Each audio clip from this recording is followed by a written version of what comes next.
akuhlalwe phansi bethuna, akuhlalwe phansi. Ngolweni ke bethuna nibizise okwenu kuni namhlanje. Ndiyithethile ke ngale mina akho umuntu uzawuthuka. Ba hayi mem kwenzeka ntoni? Ndichilo kuni so ndizise okwenu ke ngoku kuni namhlanje. Madam, hayi shem, hayi aninayo peace madam. Sizazama ukuthi ingqondo iholiday nesana. Ungalibali ke wena sa minus la 20 marks ka AI wamsebenzisayo ngela xesha wabhala. Asidlali apha. Nakho memo minusile. Ewe kaloku nakuwe sa minus ndithi ngulo wena wahleka kubhala. Wanyuba insini kubhala. Kodwa sithi thula. Instructions zithi keep quiet xa kubhala abanye abantwana wonyanyuba. Siminusile nakuwe. Ucifa siminus. Cho ke. Wow, asikho ready madam, asikho ready ngiyacela nje. Anandaba. Azolo in.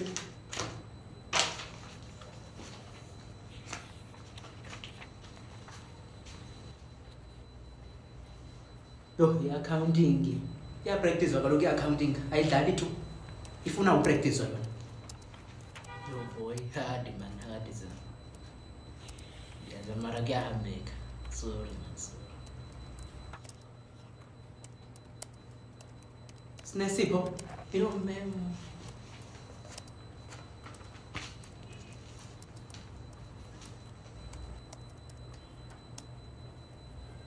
I understand mntana mba wena ufike kaloku sekufundwa wena. Lo transfer wesekufunda. So ndiya understand ke ukuba why ungazipasanga ezi subjects zimbini apho. But ke congratulations usebenzile. Nkosi.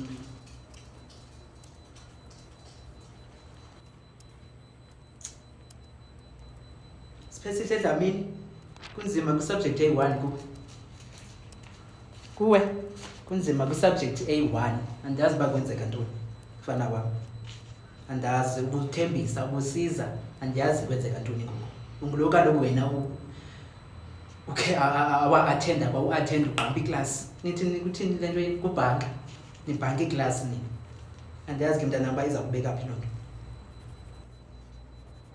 Hawu isiXhosa. Annelisa kwenzeka kwezi subject ezi-3. Ebethu nani mani umuntu waphinda ugrade 12 eba ngoku ingathi kuya kuba worse. Kwezi subject ezi-3 kwenzeka ntoni Annelisa? Kwenzeka into memo. Lo wathi ku Mr Hlubi kaloku lo presentation ye-economics. Usakhumbula naloo nto na wena? Lo awuyagcina, hayibo. Shini abantu yazigcina nayo notes apha enhloko njengoba ugcina into ezingahoyekanga nje.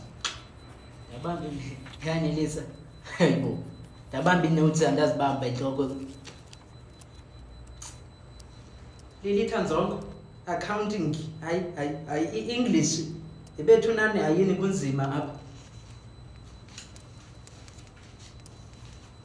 Kunzima Lilitha andazi ba mntana mntu kwakuthenda uzukhetha into ezibala ke usomnqena.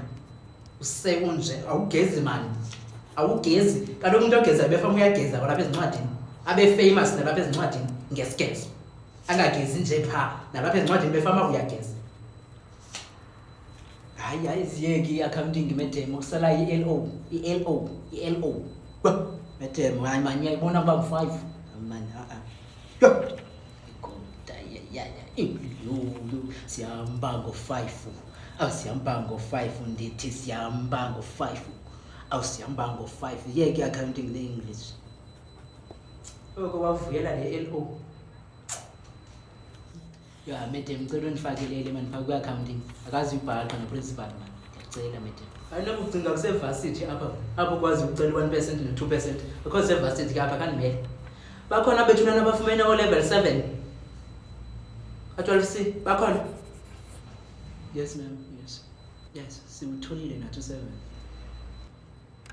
So zijansi zodwa ezifumene o-level 7. Hayi mantombazana efama nini kaloku abaphaa kulaa level. Ningavumeli isijita ndicapukise.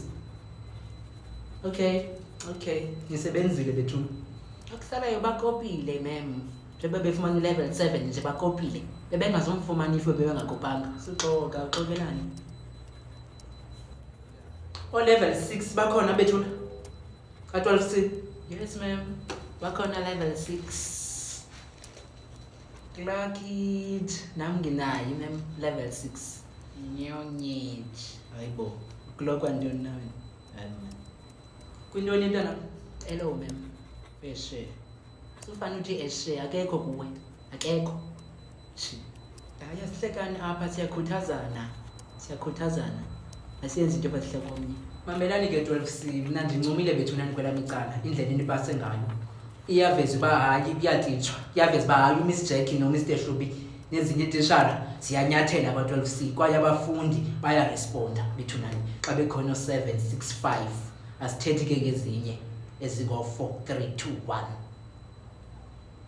But ke kuzawufuneka mna noMr Hlubi senze sure kwi-accounting, kwi-business studies and economics because niyazifeyile ezi-subject ezintathu.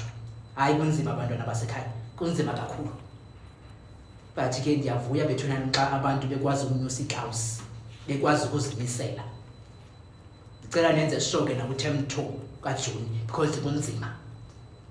Hayi asizube sicingana nani ke thina sisithi hayi kuhambeka lula xa uthini nakuthini nakuthini nakuthini kuzawuba nzima. Ndifuna unixelela mna so that nipreparishe early. Niyavana bethunani? Siyavana? Hayibo ma'am please ndicela nifocus kwezi subject. Yo siyasibetha madam. Right ke bethunani, so next week siyaqalisa ukufunda next week. Baba yini? Uhambe kahle madam. Bye bye, ma'am. Baba madam ungalibali manje uprint out i-report ayiyo le. Le uzabe ufakelele le za accounting man. Ngicela madam. Kawuyeke intoni na madam na. Ndize office ni madam. Yo.